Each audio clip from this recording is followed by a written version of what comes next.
ऐसा माना जाता है कि अगर कोई आत्महत्या करता है तो इसका मतलब होता है कि वह ईश्वर का अपमान करता है। वहीं जिन लोगों की मृत्यु प्राकृतिक रूप से होती है उन लोगों को 3 या फिर 10 या फिर 13 या फिर 40 दिनों के भीतर दूसरा शरीर प्राप्त हो जाता है। लेकिन जो लोग आत्महत्या करते हैं उन लोगों की जीवन आत्मा पृथ्वी लोक पर ही भटकती रहती है।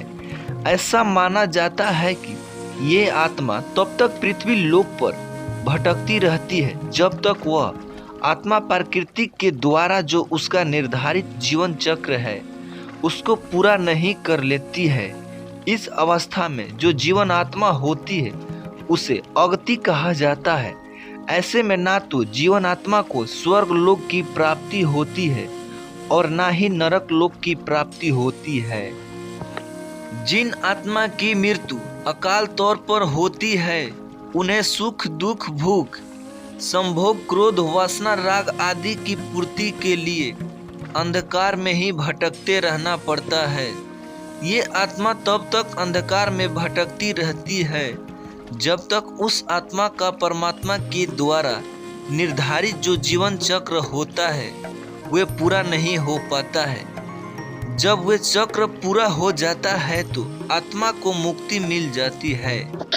प्राकृतिक रूप से मरने वाले लोगों को सीधे मोक्ष की प्राप्ति होती है, लेकिन कुछ लोगों की प्राकृतिक मृत्यु नहीं होती है तो उसकी आत्मा हमेशा भटकती रहती है। वही आत्मा बाद में भूत प्रेत बन जाती है। मनुष्य का शरीर तो नष्ट हो जाता है लेकिन उसकी आत्मा का संसार से बंधन बंधा ही रहता है। जब कोई इंसान मरता है तो सबसे पहले उसका हाथ पैर शून्य हो जाते हैं, इसके बाद उसका शरीर शून्य हो जाता है और सबसे अंत में व्यक्ति के मस्तिष्क से हृदय का जो संबंध होता है वह टूट जाता है। फिर जो जीवन आत्मा होती है वह शरीर से निकल जाती है।